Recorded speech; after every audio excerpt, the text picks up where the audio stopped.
రాజధాని నగర ప్రాంతంలో రైతుల సమస్యల పరిష్కారం కోసం ఏర్పాటైనటువంటి 3 మెంబర్ కమిటీ సమావేశం రాయపూడిలో జరిగింది. ఈ సమావేశంలో పలు కీలకమైనటువంటి నిర్ణయాలు తీసుకున్నట్టు రాష్ట్ర పురపాలక శాఖ మంత్రి పి నారాయణ తెలిపారు.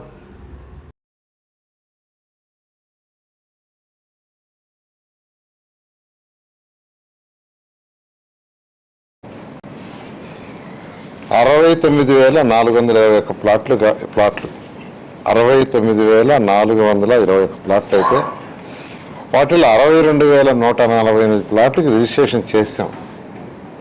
ఇంకా రిజిస్ట్రేషన్ చేయాల్సింది 7,273. ఇందులో కూడా లంకా ల్యాండ్స్ తీసుకుంటే మొత్తం 356 ప్లాట్లు ఉంటే 98 మందికి రిజిస్ట్రేషన్ చేసాం. వాళ్ళకి ఫోన్లు కూడా చేసి చెప్తున్నాం, వచ్చి రిజిస్ట్రేషన్ చేసుకొని. రిజిస్ట్రేషన్ చేయించుకోవటానికి ఏర్పాట్లు చేశాం. అయితే ఈ 7,273 ప్లాట్లు ఏవైతే ఉన్నాయో వాళ్ళల్లో కొంతమందికి ఫ్యామిలీ డిస్ప్యూట్స్, కోర్టు ఇష్యూస్ ఉంటాం. వీటి వల్ల యాక్చువల్గా ఏంటంటే ఎన్ఆర్ఐలు బయట ఉంటాం. వాళ్ళందరూ యాక్చువల్గా వచ్చి మేము అలా చేయించుకుంటామని చెప్పడం జరిగింది.